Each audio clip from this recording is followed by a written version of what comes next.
Bang, bisa dijelasin terkait kedatangan ke sini gimana, Bang? Oh, baik. Dalam pelaporan hari ini, nama pelapornya adalah Hartono SH. Dia anggota advokat Merdeka Pembela Rakyat Ampera. Dalam hal ini melaporkan akun YouTube namanya Menara Istana, yang kontennya itu adalah menyebarkan berita bohong yang di situ mengandung unsur bahwa TNI dan Panglima TNI Yudo Margono itu seolah-olah memimpin apel ribuan pasukan untuk mendukung Anies Baswedan sebagai calon presiden 2024. Dan saya pikir kami juga merasa itu sudah pasti sudah sangat salah ya, karena TNI sendiri itu kan netral, dan itu juga dikonfirmasi oleh Panglima TNI bahwa itu hoax gitu. Oleh karenanya ketika berita hoax semacam ini menyebar di masyarakat, yang kami takutkan adalah hanya menciptakan keonaran gitu. Dan kami juga merasa tidak tepat kalau seandainya Panglima TNI membentuk tim khusus pemburu pengunggah video, yang kami duga itu tidak tepat karena itu bukan kewenangan TNI. Makanya Hartono ini melaporkan kejadian tersebut ke kepolisian supaya polisi saja yang menangkap pelaku, supaya dia dihukum gitu. Karena sejauh yang kami ketahui dan kami analisa, tidak pernah anggota TNI itu membuat berita bohong semacam ini.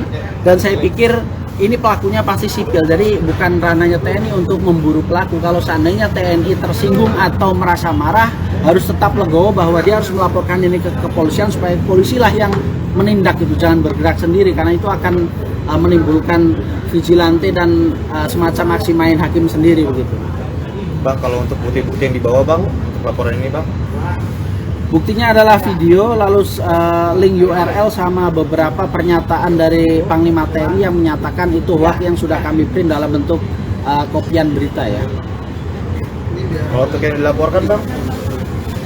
Yang dilaporkan akunnya kita belum tahu siapa orangnya. Yang jelas kami mengenakan pasal 14 dan 15 Undang-Undang Nomor 1 Tahun 1946 tentang peraturan hukum pidana yang ancaman hukuman maksimalnya itu 10 tahun penjara.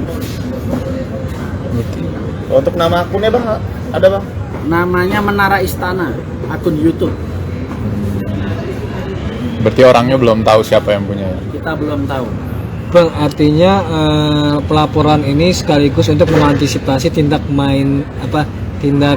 agar TNI bisa menyerahkan kasus ini ke polisian, jangan bertindak sendiri gitu Bang, maksudnya tadi? Iya, ini diniatkan supaya biarkanlah ini diproses oleh kepolisian, karena ini kan pidana murni. Ini bukan kapal selam negara asing yang masuk ke Indonesia sehingga TNI yang turun tangan, bukan begitu. Ini hanya berita bohong gitu. Jadi ini kewenangan kepolisian, supaya nanti kepolisian yang menindak. Kalau seandainya kok pelakunya anggota TNI, baru itu dilimpahkan ke polisi militer. Jadi jangan dibalik, jangan sampai TNI mencari sendiri pelakunya, lalu nanti setelah ditindak baru diserahkan ke kepolisian gitu. Beberapa kasus yang sudah kan kita sedikit mencemaskan kondisi pelaku ketika misalnya ada tindakan di luar batas, atau misalnya anggota TNI ada yang merasa saking marahnya sehingga berbuat hal-hal yang di luar kendali gitu. Itu yang kami antisipasi. Jadi lebih baik biarkan penyidik kepolisian yang menindak, biarkan polisinya dicari dan ditangkap oleh polisi, jangan oleh TNI gitu.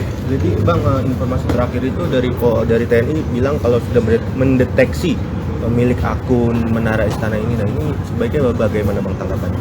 Sebaiknya sih kalau menurut kami dilaporkan dulu. Nah, sambil TNI menawarkan bantuan. Kalau misalnya ini menjadi sulit atau agak susah, TNI siap membantu untuk mencari tahu pelakunya. Tapi jangan sampai TNI yang menjadi inisiator, lalu ketika nanti sudah ditangkap diserahkan ke kepolisian ya. Takutnya sebelum diserahkan ini, takutnya ada tindakan-tindakan yang di luar batas hukum, sehingga mungkin keselamatan pelaku ini takutnya kan terancam begitu.